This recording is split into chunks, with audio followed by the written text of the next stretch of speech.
नमस्कार, मैं हूं ज्योति शर्मा और आप देख रहे हैं खबर फास्ट एमपी। बढ़ते हैं खबरों की ओर। आदरणीय आदरणीय सम्मानित सभी साथियों,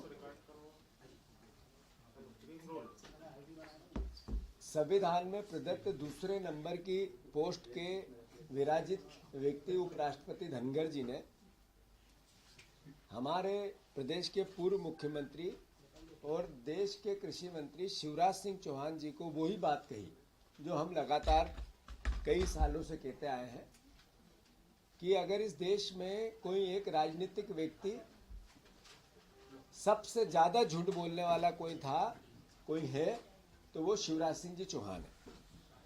उनको अगर गूगल करके देखो तो सबसे झूठ बोलने वाला व्यक्ति कौन, तो शिवराज जी चौहान साहब का नाम आता है।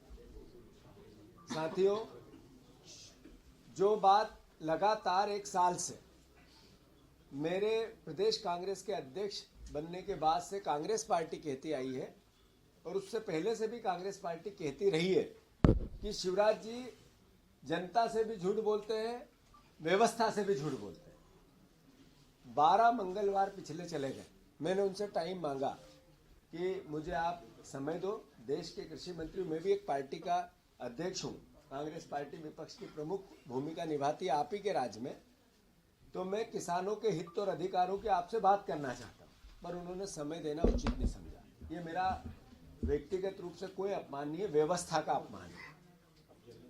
मैं शिवराज सिंह जी चौहान को अगर थोड़ा सा भी राजनीतिक रूप से मर्यादा बची हो तो देश के उपराष्ट्रपति ने आपके काम के तरीके पे सवाल उठाए और ये कहा है कि आप कर क्या रहे हो।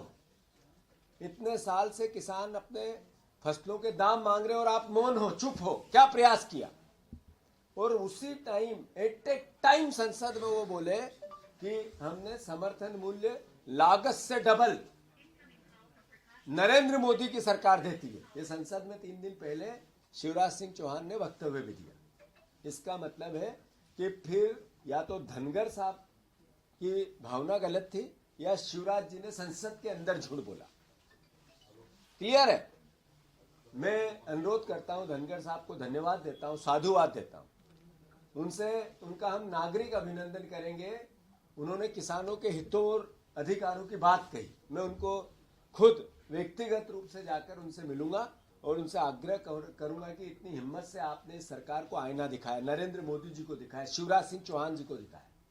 यही बात वो सदन की आसदी पर बैठकर भी निर्णय लें और इस सरकार को आईना दिखाएं। देश के प्रधानमंत्री को भी यही बात कहें, यह आग्रह करूंगा। मैं चिट्ठी लिखूंगा, पत्र लिखूंगा, ट्विटर के माध्यम से भी उनसे आग्रह करूंगा। मैं फिर से, शिवराज जी, आपने 1 साल पहले चिल्ला कर कहा कि 3100 के धान के दाम मिलना चाहिए।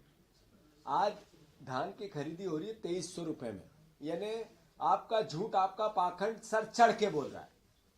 फिर दूसरी ओर मोहन यादव जी विदेश गए, लंदन गए और शहरों में गए, यहाँ भी इन्वेस्टर मीट की। क्यों? नया इन्वेस्ट आए, प्रदेश का विकास हो। यहाँ जो पहले से अपना इन्वेस्ट कर चुके हैं राइस मिल, उन्होंने आज ही आपके राइस मिल के 2 साल के पैसे, पीडीएफ के चावल जाते वो आपने नहीं दिए। वेयर हाउसिंग, जहां पर यह अनाज रखा जाता है गेहूं का, उनके पैसे 2 साल से नहीं दिए। इसको लेकर लोगों ने आपके संबंधित कर्मचारी को, अधिकारी को ज्ञापन दिया, उनसे शिकायत की, उसका मैंने ट्वीट किया। यानी जो लोग इन्वेस्ट कर दिए उनका ध्यान नहीं है, वो अपने मिलों पे ताले लगा रहे हैं, उसका ध्यान सरकार को नहीं है। दूसरी ओर इन्वेस्टर लेने जा रहे हैं, यानी ये देश को, प्रदेश को कर्ज में डालकर एक तरह से राजनीतिक अय्याशी की जा रही है। इसके पैसे का दुरुपयोग किया जा रहा है। आप ये देखो कि विदेश में जाके तेज गाड़ी में बैठना और उसका आनंद लेना और उसके वाक्य सुनाना, उस मत से ही, उस मानसिकता से मुख्यमंत्री बाहर नहीं आ पा रहे। उनको देखना था कि राइस मिलों में ताले लग गए हैं, वो लोग आ गए कि हमारे पुराने पैसे दो तो हम अब चालू करेंगे, तब मुख्यमंत्री का ध्यान जाना चाहिए कि नहीं गया। तो मैं फिर से शिवराज सिंह चौहान को इसी वक्त अपने पद से इस्तीफा देना चाहिए, इसलिए कि मध्य प्रदेश में सबसे बड़ा झूठ बोल के गए कि हम 3100 धान का दाम देंगे, नहीं दिया। 2700 गेहूं का दाम देंगे, नहीं दिया। हमने 6,000 के जो सोया स्टेट के किसानों ने आंदोलन किए और उनको गुमराह किया, समर्थन मूल्य की बात की, अलग अलग इवेंट किए, पर आज भी 4,000 रुपए के आसपास सोयाबीन खरीदी जा रही। वही भारत सरकार ने 4200-4300 रुपए लागत मूल्य भारत सरकार के नाम से, तो यही संसद में आप झूठ बोले 3 दिन पहले, यानी आप लगातार झूठ बोलते हो, गुमराह करते हो, और ये बात सिर्फ विपक्ष नहीं कहता, देश का उपराष्ट्रपति कहता है। इसलिए आपको आपके पद से इस्तीफा देना चाहिए। हम शिवराज जी